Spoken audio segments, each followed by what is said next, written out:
Well, good morning. Thank God. Praise God for another beautiful day. I wanted to mention, folks, that I missed you all yesterday. I actually had to go into the hospital for a little situation which the Lord delivered me from. So I'm okay. I spent the night there and I'm back to today. Actually, today is Wednesday. So the video that I uploaded yesterday was actually intended to be uploaded on Monday. I wasn't able to do it on Monday because the internet was down, and it took most of the day for it to be brought back up again. By the time it was, I was in the hospital at that point, and so I wasn't able to do anything about it until yesterday. So I missed today, man. I missed you guys, but the Lord has sustained me as He always does, and so I'm back with you today on Wednesday, and we will proceed from here. So we have our little guys here doing what they always do, and we're gonna can carry on doing our in-betweens for this scene.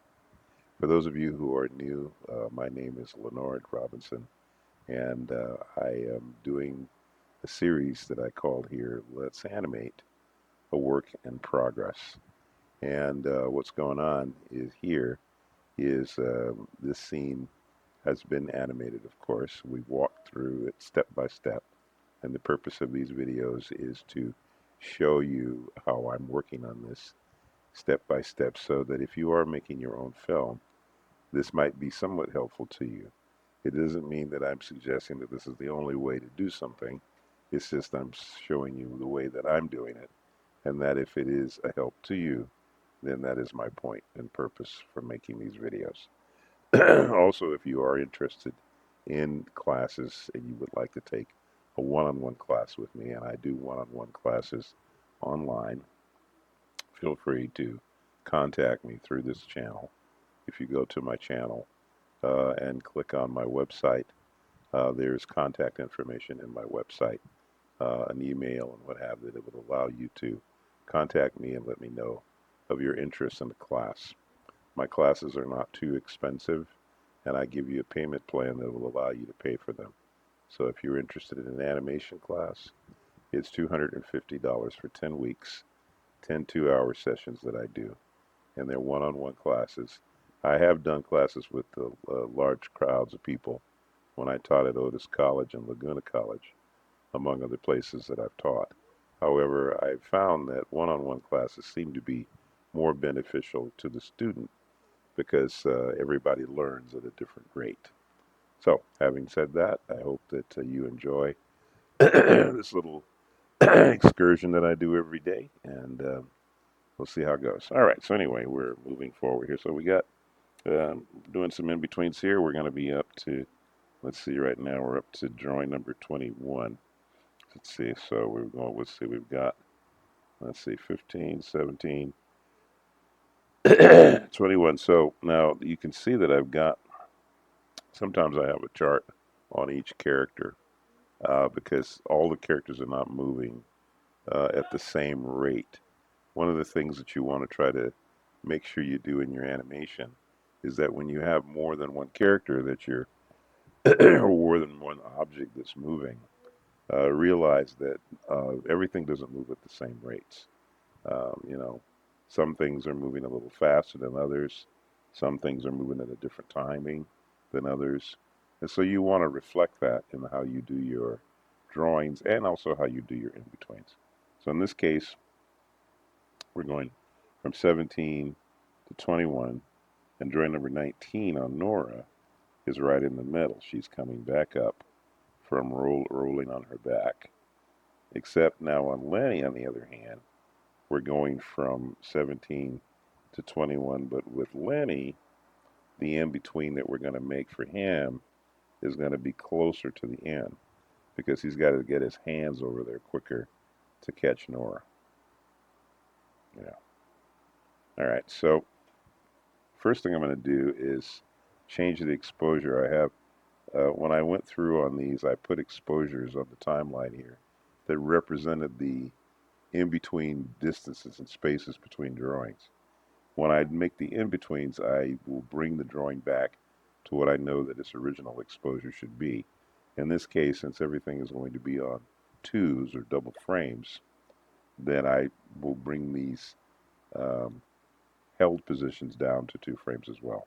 So right now, this particular frame number 21 is being held 4 frames, but I'm going to come up here to the duration drawing here, which is at the top left-hand corner of your screen, and I'm going to um, decrease this to 2 frames. Okay, so now I'm going to go from here to here, and I'm going to add a drawing by going in here where it says add drawing, add after. So that adds a 2 frame space now. This then will be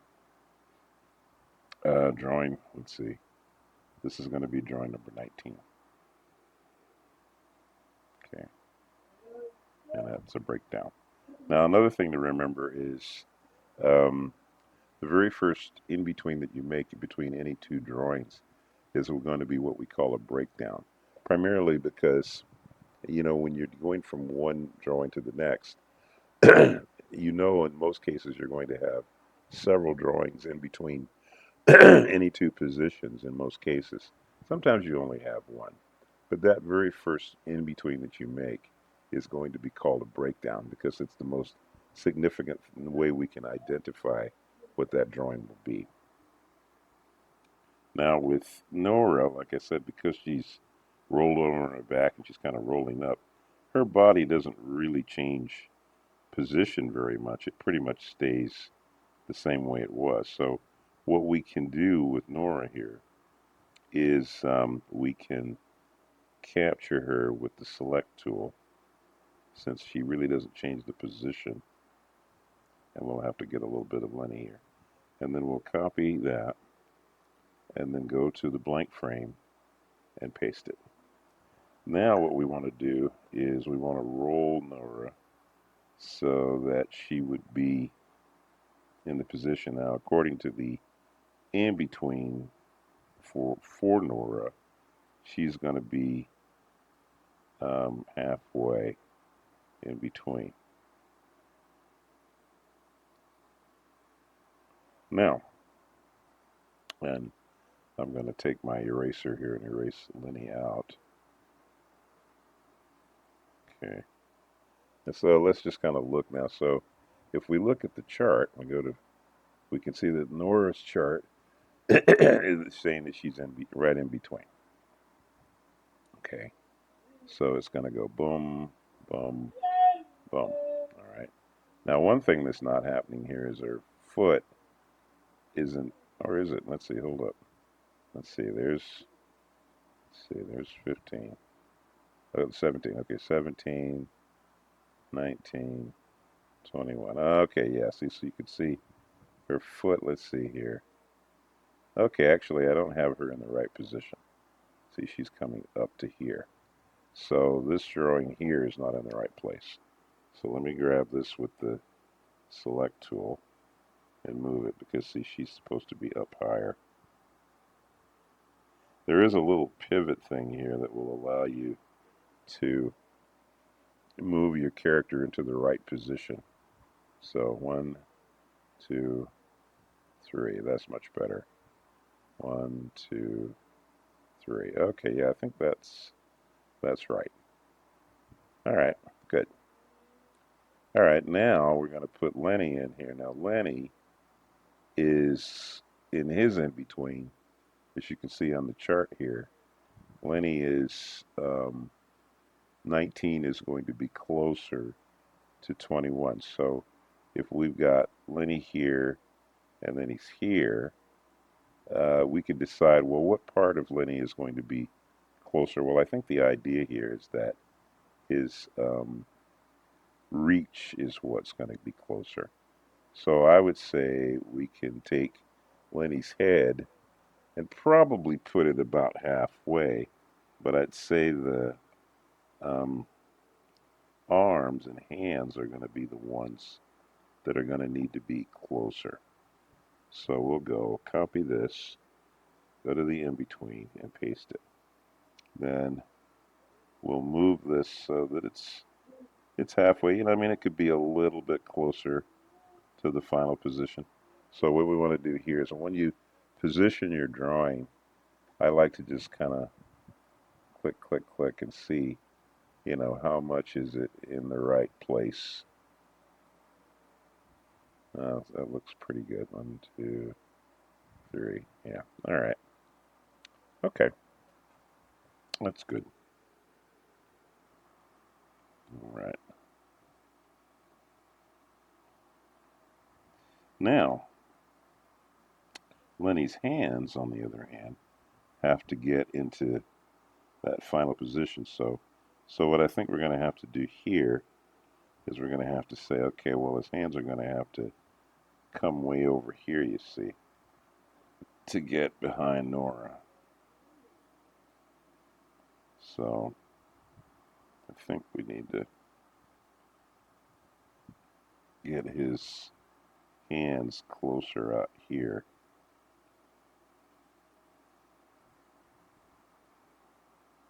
There we go. Yeah, see, he's really got to kind of reach a little further here. So if you're going from, yeah, I got to work on that arm. It's maybe too thick. There to there to there.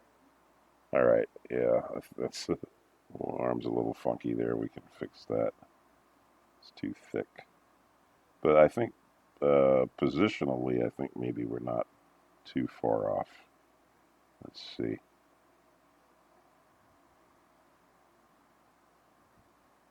Yeah, there we go.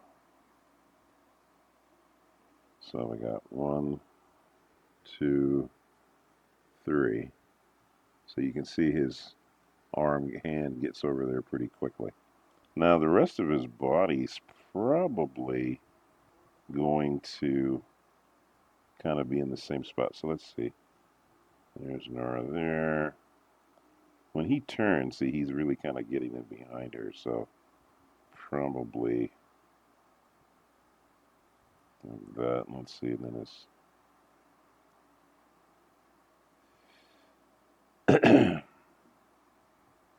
see. I'm sort of determined here where the in between really is going. Now let's see here. Oh, okay. Got to be careful how I'm doing that. Yeah. All right. His body is here.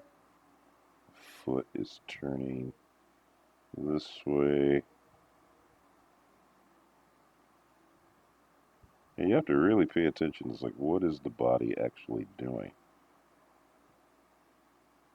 Okay. That's there. This leg is up here. See, everything on Lenny's body is not going to be uh, following that chart 100%. So, I mean, realistically, I probably could say um, that's going to be arms are really what, you know, was the thing that was moving faster to get to that point. Everything else might have just really been halfway. Let's see. Yeah, it's like you kind of have to make a determination when you're looking at these things, like what part of the body is doing, what's it doing. The block doesn't move, so we'll just go copy, paste. So let's see here. Yeah. Yeah, you see he gets over there. He has to get over there quickly enough to kind of straighten her up, you see. Yeah, that's how that works. Yeah, see, because he's got to get there in time. She's, to help her to get straightened up. There we go. All right, that's good. Okay, so we got that. So let me just just on this in between here, let me just put a note. So we'll say arms or arm, and I'll just circle that just to remind myself that it's the arm is really what's closer. So, and here I can say Nora and then say um, Lenny balance, or yeah, balance. Now, I'm identifying this not for my purposes, but to instruct to you that, see, in a production flow, you would be handing your work off to other people. So, you're the animator, for instance, and you probably wouldn't be doing your own in-betweens. Probably not, because the system would want you to move forward into the next, series of jobs necessary to get a production finished. And so they don't want the animators to get bogged down with too many responsibilities. If you're working on a small project that's just you, or you and maybe just a very small number of people, then you may be trusted with a lot more responsibility for your own work, depending on the number of people that you have working on something. But if you're working in a big company and there's a lot of people working on a project, then of course they're going to separate the jobs more so that there will be people who just do animation. There will be people who will just clean up the drawings that the animator does. There will be other people who will do the breakdown in between drawings. And then there'll be other people who just do the finished in betweens. When I was working at Disney, for instance, my job was I was called a breakdown assistant, which meant that the first major in betweens that had to be done, they're the ones that I did. Every drawing, of course, is important in the sequence of a scene. But, obviously the animator's drawings are the most important to telegraph what the scene is about.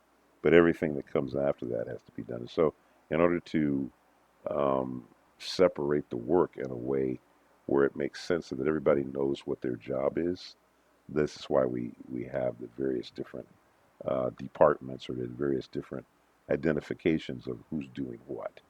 And that helps to separate the work and also take a lot of burden off of individuals. So no one person is doing too much work, and that will allow the production to flow more smoothly. So, all right. So anyway, I'll go to the next in between.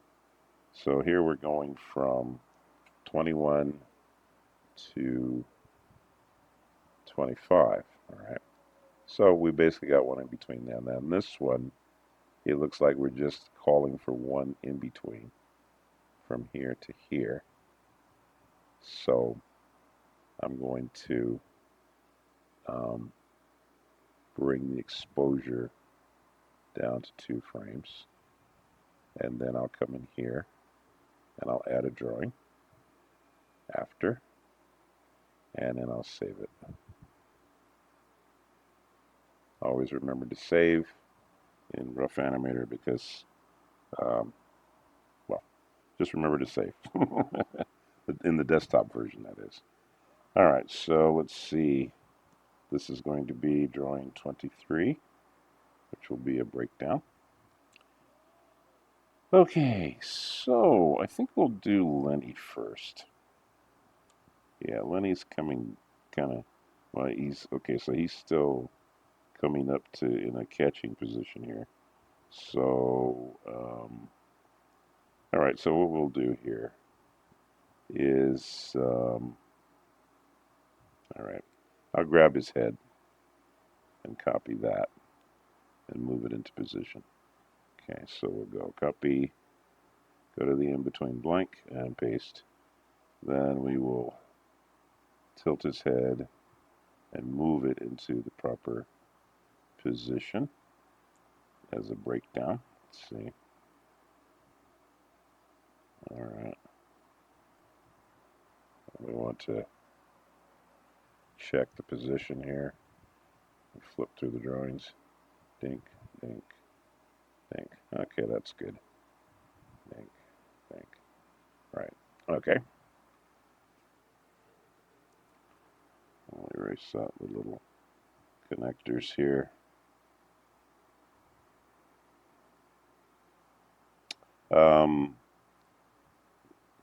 If you're new, once again, this is your first uh, viewing, I am working in a program called Rough Animator. This is the desktop version of it, and you can purchase Rough Animator for $10. Um, there is a desktop version that works for PC and Mac. And that's right, you heard me right. You can purchase it. You don't have to. It doesn't. They don't. I don't know that they make a subscription version of it. And to be honest with you, I'm glad they don't make a subscription version of it because it would cost us all a lot more money, just like Photoshop does. So it's nice to have a. Uh, it's nice to have programs that you can buy outright. Sometimes they might be very expensive, and then sometimes they're just not available to buy. So, but it is nice to be able to buy something because yeah, then you don't have to just keep paying for it. Us artists who are not the richest people in the world, it's nice to have something that you can own outright. So, and Rough Animator, in my opinion, is a fine program. It was created, I believe, by an animator, so it's quite user friendly and gets the job done. So, kudos to Jacob Kafka, who I believe is the person that created Rough Animator. Good job. Nice program for us low-tech people who are not that tech savvy. It's a very nice program and it gets the job done. All right, so let's see here.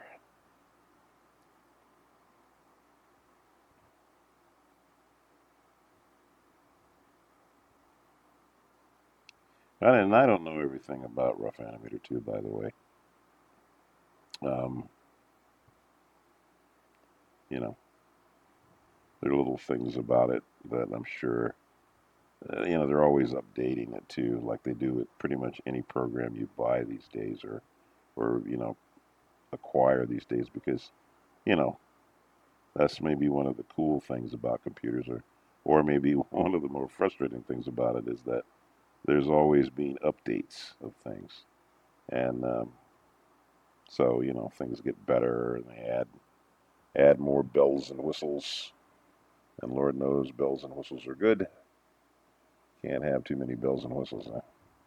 I guess not. So, to there, to there. Ding, ding, ding. All right, let's see. What are we doing? Yeah. Okay. I'll copy this block here, and I think we'll stop for the day. Let's see, save, paste. Okay. All right, well, we're going to stop here. We're at 23 minutes. All right, good folks. Well, hope you have a beautiful day today. Don't forget to thank God for your talents and gifts. We wouldn't be able to do anything without God's assistance in our lives. Wouldn't be able to breathe. Give him thanks. All right, folks, I'll see you tomorrow. Don't forget, Jesus is Lord.